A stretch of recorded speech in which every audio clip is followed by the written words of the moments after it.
Hello again. Today I'm here with a video specifically requested by my honors undergraduate thesis advisor. In this video, I'm going to be giving an update on and a summary of one of the component experiments of my undergraduate thesis on some weather radar related topics. The objective of this experiment was to demonstrate that with consumer or hobbyist level hardware at relatively low cost, it's possible to take measurements that allow the derivation of a metric similar to, if not slightly better than, the correlation coefficient metric used by commercial weather radar systems, typically operating at upper S-band around 2.9 GHz, such as the NEXRAD WSR-88D system. In commercial weather radar, if the animations that they show to meteorology students are to be believed, in the case of dual polarization weather radar systems, a pulse of vertical and horizontal radiation are transmitted separately, and then echoes are listened for sequentially after their respective transmit pulses. Comparing the strength of these echoes allows the derivation of a metric called correlation coefficient, which basically just describes how similar in strength are the two echoes off of the weather pattern or structure, media, what have you. If there's a high correlation coefficient, this tells us that the structures in the weather pattern we're looking at are largely homogeneous, so imagine cross-sections of spheres of various sizes. Versus if we have a stronger return in one polarization over the other, we would have a low correlation coefficient, which tells us that the structures are not very homogeneous. A homogeneous structure with high reflectivity, something that we get a good return off of, would be hail. So hail in the center of a thunderstorm can be identified not just by, oh, it's very reflective, but also it has a high correlation coefficient. In contrast, rain droplets, they look like droplets. We've all seen the teardrop shape as opposed to a sphere. Those would have a lower correlation coefficient, and that would allow us to tell that it's just heavy rain versus hail. So that's how the correlation coefficient is typically used in weather radar. If you get one of the more advanced apps, they'll give you like 4 metrics, and correlation coefficient is one of the main metrics. So for this experiment, I'm not going to be operating at the 2.9 GHz frequency for a couple of reasons. One, it's hard to work up there when you're using hobbyist level measurement equipment like the Nano VNA V2, which only goes to 3 GHz stock and 4.4 if you mod it. Also, my receiver is a Kerberos SDR, which is based on the RTL SDR dongle and only goes to 1.7 GHz. Then I don't want to cause interference to the existing NEXRAD systems, not that I'm going to be using that much power anyway. And I also don't have a license for that frequency, and I don't know if I'd be under Part 15 with what I'm going to be doing here or not. And then it's also easier to manufacture antennas and other circuits with the kinds of manufacturing techniques I'm going to use at that scale as opposed to the smaller scale of the higher frequency. So instead I'm going to be operating down at L-band for this experiment, and we're going to be treating it as a proof of concept. You could add a mixer and use the Kerberos to higher frequencies, or use HackRFs, or a Dawn Plutos, or Lime SDR, or anything else. Instead, I'll be operating at 1.28 gigahertz in the 1.2 to 1.3 gigahertz ham radio band. I'll be transmitting CW, literally a test transmission containing no information, and I don't know if I'm within the Part 15 power levels to do truly unlicensed operation with test equipment or not, so it's easy enough to take this synthesizer chip here, and it's got the point button there, and you just mash out your call sign in the point button, and there's ID. So without further ado, let's get into some of the specifics of the hardware here. Talk about the receive end first. This is the Kerberos SDR. It's a 4-channel coherent RTL SDR, so its receive range is pretty much from VHF up through 1.7 gigahertz. You can turn on or off the 4 RTL SDRs individually with these switches here. It's got an extra power port and 1 USB port for communication, and then this port is, I believe, unused in the current firmware, but they might use it in the future. There's some GPIO here. So I use this with GNU Radio on a Linux laptop. Now I'm going to want to be measuring 2 polarizations of received signal so I can compare the strengths, and I'm going to try and be measuring those at the same time instead of doing one pulse and then doing another pulse and measuring them at different times. So I'm also only going to be transmitting CW. I'll transmit circular polarization, and then my reflection will have some vertical and horizontal component. If they're equal, I will be able to rightfully assume I'm getting circular back, versus if they are not equal, I'm getting some elliptical that's biased in a given direction, which tells me my medium is not as homogeneous. So we'll be using this for that with 2 of the channels. The cables that I'll use to connect that will be the ones from the Nano VNA V2, so these are pretty much exactly the same length, a very similar cable. I'll be using those to connect to some antenna system that has 2 linear polarizations to do my receiving. Now I thought about using 2 antennas, just 2 linear polarized patch antennas, but I thought that was too normie. So I went ahead and I built this dual polarization dual feed patch here for 1.28 gigahertz. So I went online to Patch Calculator and I got the 2 dimensions for it. And it turns out that choosing the smaller dimension worked better for this. So I chose the smaller dimension from one of those Patch Calculator websites. I'll link one in the description. And then I fed it for the vertical polarization. Based on how I'm holding this board right now, I'm pretty sure I held it the other way in the experiments. And the horizontal polarization, like so. And I matched the input impedance to about minus 10 dB return loss for 50 ohm normalization using these angled stubs here. Now there definitely is some polarization leakage on these 2 stubs, but it didn't seem too bad. This antenna seemed to perform okay, even with the stubs definitely doing some kind of radiation pattern distortion. Probably would have been better to match with quarter wave transformers, but board space and manufacturing troubles, and we'll talk some more about that in just a second here. Another thing I noticed with this is that the isolation between the 2 ports when connecting the NanoV and AV2 to this and the other port here, I measured through measurement, there was some radiation that gets through this. Like, it's not perfectly isolated, of course, because we have a complete kind of microstrip circuit there. And then also the matching at one of the ports improved when terminating the other with a 50 ohm load versus leaving this as an open circuit by about 2 to 3 dB, if I recall correctly. I'll overlay the measurements on the screen from the NanoV and AV2 captures, just so you can take a look at that. Now let's get into talking about some of the other antennas here. So that was pretty much the only antenna I made for the receive side. For transmit, I had to make 2 different types of antennas. So my first step was to do a control test where I transmit a vertical polarization measured on this guy, transmit a horizontal polarization measured on this guy, and figure out what kind of receive signal strength I should expect between my 2 channels for horizontal and vertical based on that linear stimulus. So I made 2 linearly polarized patch antennas, and these were, again, from the same kind of calculator. Just got the parameters for this. This particular is the very typical FR4 board. So 4.4 for dielectric constant, 1.5 millimeters thick. And then they didn't even have copper thickness on those calculators. You get your 2 dimensions. We end up feeding the wider side of the patch, and I did a stub match here. And then I did a quarter wave transformer match here. And that's where we get to talk a little bit more about microstrip techniques and copper tape manufacturing, which you may know from the L-band LNA video is something I like to talk about a lot. You're probably looking at this and going, why in the heck is that so long? Like, you could definitely do a quarter wave transformer match up here.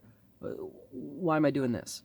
Well, as a conceptual kind of discussion about microstrip line and characteristic impedance, 0 ohms to 50 ohms microstrip line is 3 millimeters wide on this substrate at this thickness to infinite wide, versus 50 and up is 3 millimeters wide to 0 wide. So if you want to make like a 100 ohm impedance transmission line here, it's on the order of 1 millimeter, if not a little bit smaller in terms of its thickness. Versus if you want to make something that's, say, 25 ohms, it's going to be between 3 and infinity, and it's going to be a much larger range. So I think this is like a 28 or 22. It's in the mid-20s quarter wave. And this guy's like 5 millimeters thick or something like that. And if you would be cutting this with, say, just like a pocket knife like this, Benchmade Mini Osborne with the G10 handles and the S30V tool steel, yes, I am a knife guy, then you're going to be able to get away with a lot higher tolerances here than you would otherwise. Because if you mess this up and you're like 4.5 millimeters or 5.5 millimeters, you're still in that range of the mid-20s. You're only off by a little bit. But if you mess up 0.8 by going to 0.6 or 0.5, 0.7 maybe, there's going to be a lot more variance in the characteristic impedance. So it's very hard to do those kinds of matching networks with a pocket knife and copper tape. These stubs are great for matching because what you do is you just make the stub longer, slightly longer than you calculate, and then you just trim it piece by piece until you get the return loss down to what it needs to be. You do all the calculations to figure out where in the line it has to go so that you'll actually be able to cancel the reactance with it. Much easier to adjust versus something that's in series where you have to cut it and try again completely, like the quarter wave transformers. The stub match worked better for that, but I was concerned about the leaked radiation from this. But this actually seemed to give more consistent vertical polarization than this guy. And maybe that's because this guy also had the same kinds of stubs here, and the effects of that canceled out. All in all, the results were pretty good. Here's the measurements overlaid on the screen for you before we move on to the next antenna. So after I made these 2 linear patches and the dual pole receive antenna, I had to make some transmit antennas for the actual field testing and for some other tests on the bench with polarizing filters.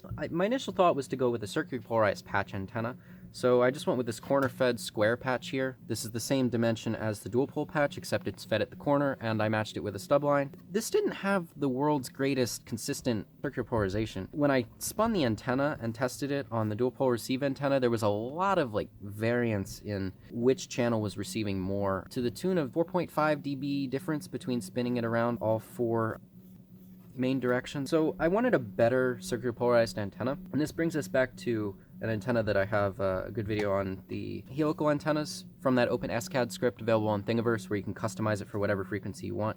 So this is another one of those, tuned for 1.28 gigahertz. This guy is just same construction technique, just different dimensions. Then this is a piece of tape measure as opposed to a piece of flattened brass, just because it's larger and the tape measure is actually easy enough to work with here. So went ahead and did this, and when I spun this around the mount as I was transmitting and receiving with the dual pole antenna, it was much less variance. I think it was maybe 2 dB or 1 dB or something like that. I'll show you in the chart. So that's all the antennas that I was using for this experiment. Before we move on, I'll overlay the measurements from both those antennas, unmatched and matched for the helical, on the screen for you. Then the other thing to talk about is the transmit end, which we talked about briefly before. This is just a ADF4351 PLL synthesizer and the same battery pack I usually use to run the Nano V9V2. And I set it to 1.28 gigahertz, so then I press point and it'll transmit. So that's the summary of the hardware. Let's get into the control testing and then the field testing, and we'll discuss the results and what it means for my thesis and augmenting weather radar system with this kind of technology. So before we move on, I'm just going to show you a picture of the transmit and receive side of the bench testing setup here. This is the transmit side equipment, which is the antennas we talked about, the linearly polarized patches and the circular polarized patch and the circular polarized helical, the ADF4351 PLL synthesizer's transmitter and USB power bank, and then I have the Nano V9V2 on there as a piece of test gear that was used to measure the characteristics of these antennas. On the receive side, we have the Kerberos SDR, the dual pole patch antenna, and an Ubuntu laptop with a GNU Radio Companion flow graph that's running a program that allows me to compare the relative signal strengths between the vertical and horizontal polarization received by the dual pole patch. Real quick here, this is a summary of all the measurements made of the antennas that were built with the Nano V9V2, the things that you saw overlaid in the images on the screen when we were talking about each antenna earlier. Can see that I did a better job matching the linear stub patch and the 3-turn helical than I did the circular polarized patch or the quarter wave matching patch. And then looking at the dual pole antenna, the interesting measurement is the through measurement, where it's about 9 dB of isolation between the channels if you try to pass a signal from port 1 to port 2. And then also notice that the matching of the dual polarization patch improved when it was terminated with a 50 ohm load being the other port of the Nano V9V2 versus being an open circuit connected to nothing by about 2 to 3 dB. So before I show you the data of my control tests and then my pass-through filter testing, I want to just give you an idea of the setup that I have going on the bench here. Over here on the right with the vice grip, I'm holding the antenna and the ADF4351 PLL synth. Then I have some kind of filter or nothing in the middle, depending upon what I'm doing. This image right here is for the vertical rejection filter pass-through setup. And then on the left, we have the receive antenna up on this box here. The Kerberos is sitting right behind it. And here's the receive laptop that's taking data. Here's a similar setup with the horizontal rejection filter pass-through setup here. This is just a metal shelf that I'm using as a polarizing filter / reflector. You can think of this as a metal object that's only able to interact with radio waves that are aligned with the larger structure of the object.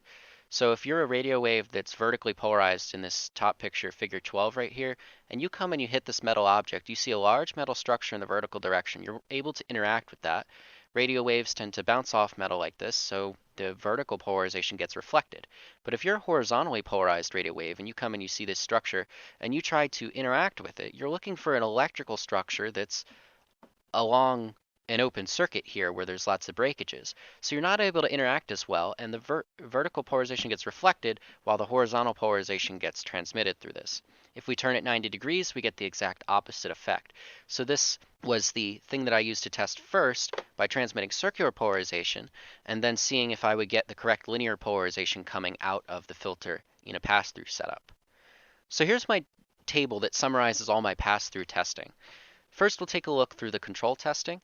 The very first control test was with the quarter wave matched patch with the feed up and the feed in the left direction with a pass-through measurement and no filter in between. The distance between the transmitter receiver was 6 feet. I used the 3/4 power setting on the ADF4351 board, and I used a RF gain of 20 on the Kerberos SDR receive channels.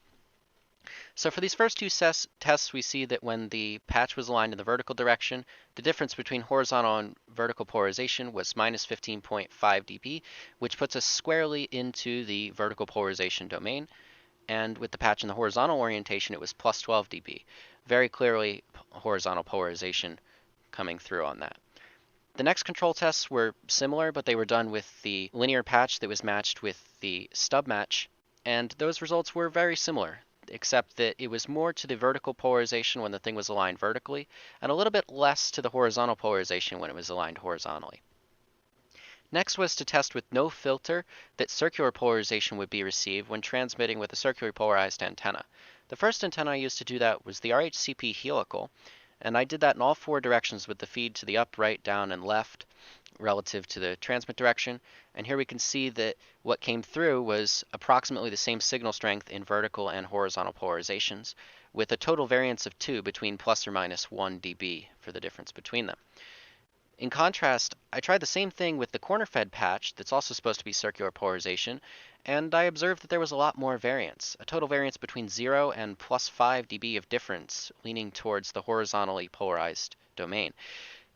This is not what I'm supposed to see, so I conclude that there is significant polarization leakage with the feed network for this, and it's not behaving exactly how I need it to. Just for kicks, I also went ahead and took the linearly polarized stub-matched patch, and I orient it with the feed at 45-degree increments in the same fashion that I did the up, right, down, and left feed orientations, and then I measured the received polarization signal strengths. Now with a 45-degree polarization angle being received on a dual-pole antenna, I expect to see equal polarization strength between vertical and horizontal. So this should basically be the same data as a circularly polarized antenna. What's interesting is that I see performance similar to the corner-fed patch here, where the total variance is between minus 2 and plus 2.5, so 4.5 dB of variance between that, and it does fluctuate by quite a bit. So clearly the RHCP helical is very pure circular polarization and is the ideal thing to use for this test, but I did continue to use the corner-fed patch just to get results and see what it looked like. So these orange and blue sections in the table here are the actual testing for the pass-through with the polarizing filters. The orange group is the horizontal polarization rejection filter, which is placed 3 feet away from the transmitter between the transmitter receiver, which are 6 feet apart, so it's right in the middle. And here we see in every case that vertical polarization is dominantly received on the other end. And notice that with the RHCP helical, one of these is stronger to minus 16, the other is minus 11, but it was about the same with the corner-fed patch. I'm not really sure exactly why it ended up being that way, but certainly these are all in the vertical polarization domain, so that's a positive result, exactly what I expected to see there. In the blue group, it's the same experiment, but with the vertical reject filter, and the CP corner-fed patch had some issues with one of these being only a plus 2 difference, so very slightly into the horizontal domain. Whereas from the RHCP helical stimulus, we're squarely into the horizontally polarized domain for both measurements at plus 11 and plus 17 dB of difference. After the transition testing for pass-through, I made a similar setup and did reflection testing on the bench, with about a 3√2 foot distance to the reflector here, which is the same shelf material that was used for the pass-through polarizing filter. But in this case, we'll be interested in the reflection. So in the vertical orientation, this is a vertical reflector, and in the horizontal orientation, this is a horizontal reflector as opposed to a vertical pass-through and a horizontal pass-through filter there. So here's the table that summarizes the results of that testing. I didn't do any additional control testing with this because I didn't have another surface that was flat and would actually return circular polarization if I stimulated it with that. So I just went right for stimulating this with circular polarization and then seeing what came off of it. These first two tests were with the CP corner-fed patch and the RHCP helical off of the horizontal reflector, and we can see we're very slightly into the horizontal domain. And then the second two tests were with the vertical reflector, and we can see that we're a little bit better into the vertical domain, especially with the RHCP helical as opposed to the corner-fed patch. I think that the helical, which is the actual test data to be concerned with since that's the more reliable circular polarization, gave slightly better results with the vertical reflector because the vertical reflector is much larger in the plane where I'm pretty sure that I'm hitting this and getting a good return off of it. versus this little thing where most of this radiation, if it scatters off of here, is up and away from this antenna here. It's not in the plane. But I'm not entirely sure that that's the reason. Either case, this is the correct result. We have a vertically dominant polarization being received with the vertical reflector and horizontally dominant with the horizontal reflector. So after all this bench testing, I took this setup outside and set it up on a table where I'm going to be doing reflection with the transmit and receive station co-located, and I illuminated 3 real-world targets. First of which was some house siding, which we can see has some horizontally dominant structures here. The second was the woods, which is dominant with vertical structures being the trees here. And the third was a bamboo fence, which clearly has these vertical structures of the bamboo portions of the fence. This table summarizes the results for all 3 of these tests. We can see the house siding was very slightly horizontally dominant. The woods was less vertically dominant than the bamboo fence, but they were both significantly into the vertical polarization domain. So here we've seen that with this relatively cheap equipment, we can identify something about the structure similar to the correlation coefficient just with a CW transmit-receive system and some crafty antennas. So what the success of these experiments means for my thesis work is that I've successfully proven that with cheap consumer hardware, you can make measurements to determine the polarization of an incoming reflected signal at L-band or above. If I were to adapt this to be able to receive signals at 2.9 gigahertz in S-band for the NEXRAD WSR-88D weather radar system, then I would be able to measure obliquely scattered radiation off of cloud structures or other weather patterns and determine the polarization of that radiation. Why this is so interesting is because that allows me to know whether I have hail or rain or some other particular type of structure in a given cloud or weather formation. And I don't have to know anything about what's being transmitted from NEXRAD. I just have to know I'm looking at this and I see a polarization that is largely circular between 2 pulses that are coming every so often and comparing that and taking a good guess. Versus other systems for bistatic weather radar, which involve having precise timing knowledge about what was transmitted from the transmitter and when, and then based on when you receive it, you can give useful information back to the transmitter. So that's the second part of some of this thesis work, which is doing some stuff with GPS synchronization of software-defined radio receivers for that purpose. But this is the part that allows you to work with a non-compliant system using only passive receivers and have none of the insider information while still gaining useful analysis products. So this has been a pretty cool success for me. If you found this interesting, feel free to leave a comment asking a question or pointing out something that you thought was cool. If you like this video, smash that like button, hit subscribe, helps the channel out. 73.